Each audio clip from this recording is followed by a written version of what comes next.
In Australia, his name was synonymous with animals and adventure. Around the world, he was known simply as the Crocodile Hunter. Steve Irwin wasn't just a TV star or wildlife expert. He was a man who brought nature into people's homes with an unparalleled energy and enthusiasm.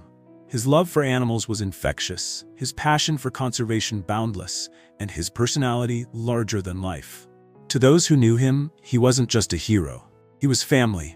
His sudden, tragic death in 2006 left an unfillable void, sending shockwaves through the hearts of millions. For most people, wild animals inspire both fascination and fear. They are majestic, untamed, and best observed from a safe distance. But Steve Irwin saw them differently.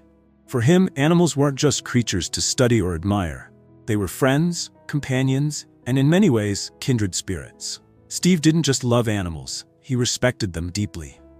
His life was a testament to the idea that fear is often rooted in misunderstanding, and that education is the key to fostering compassion for the natural world. Steve's journey began in an environment that nurtured his love for wildlife. Born on February 22, 1962, in Melbourne, Australia, Steve grew up in a family that shared his passion for nature. His father, Bob Irwin, was a wildlife expert specializing in reptiles, while his mother, Lynn, was a wildlife rehabilitator.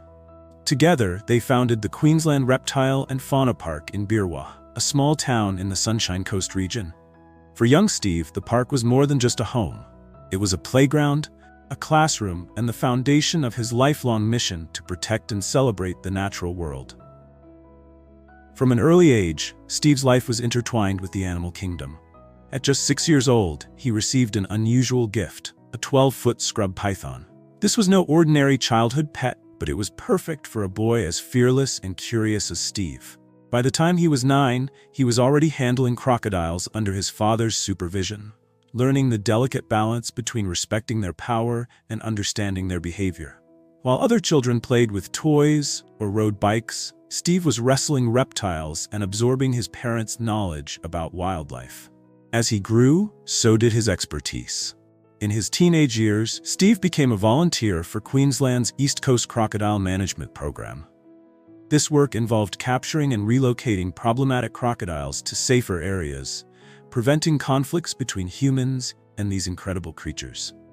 Over the years, Steve personally relocated more than 100 crocodiles, honing the skills and confidence that would later define his career. In 1991, Steve's life took a pivotal turn. He took over the family's wildlife park, which was beginning to gain recognition for its hands-on approach to education and conservation.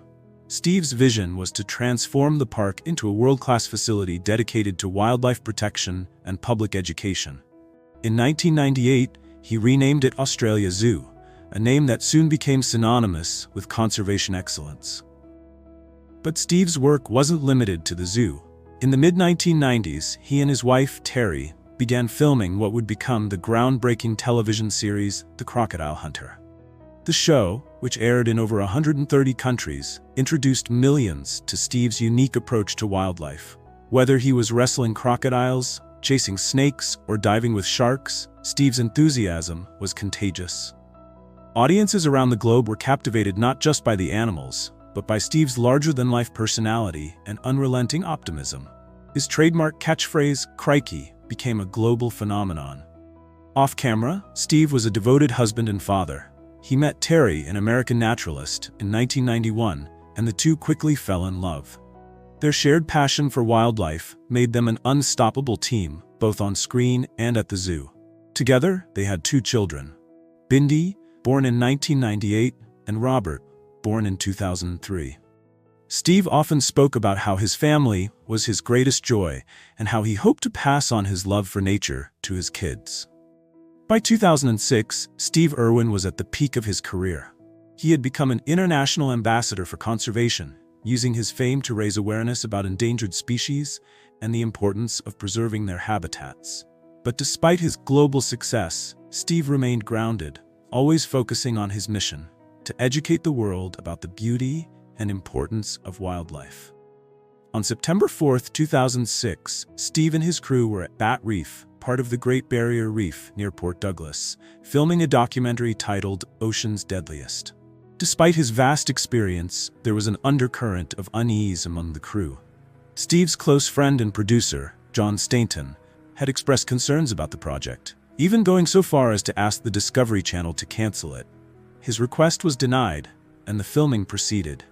That morning, Steve and John shared a quiet moment aboard Steve's research vessel, Croc 1. Over tea, Steve reflected on how happy and fulfilled he felt. He spoke about his family, his work, and his hopes for the future. It was a rare moment of stillness for a man who was always on the move, chasing his next adventure. As the day progressed, poor water visibility delayed filming for Ocean's Deadliest.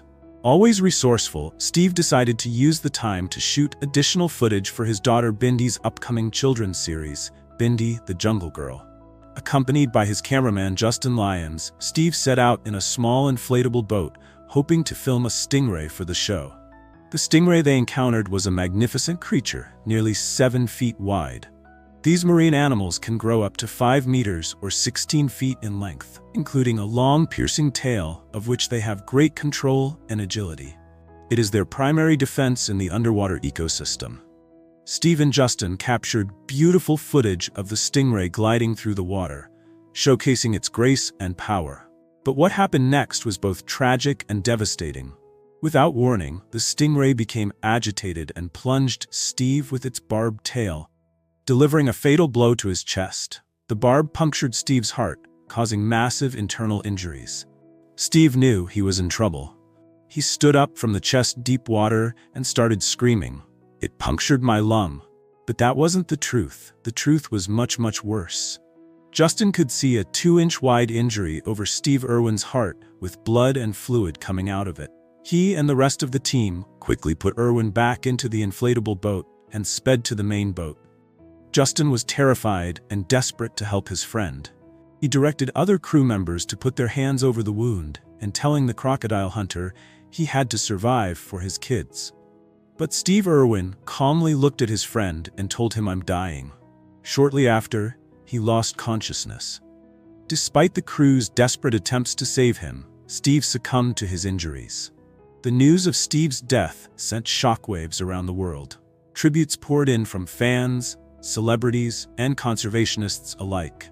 His wife, Terry, was in Tasmania with their children when she received the devastating call. With incredible strength, she broke the news to Bindi and Robert. Upon their return to Australia Zoo, they were met with an outpouring of love and support. Flowers, letters, and tributes covered the zoo grounds, a testament to the profound impact Steve had made on the world. Terry chose not to remarry, calling Steve her soulmate. Instead, she dedicated herself to continuing his work. Today, Bindi and Robert carry on their father's legacy as zookeepers and conservationists. Through their efforts, Steve's dream of educating the world about wildlife lives on. Steve Irwin's story is one of joy, courage, and unshakable dedication. He wasn't just a man who loved animals. He was a man who inspired the world to love them too.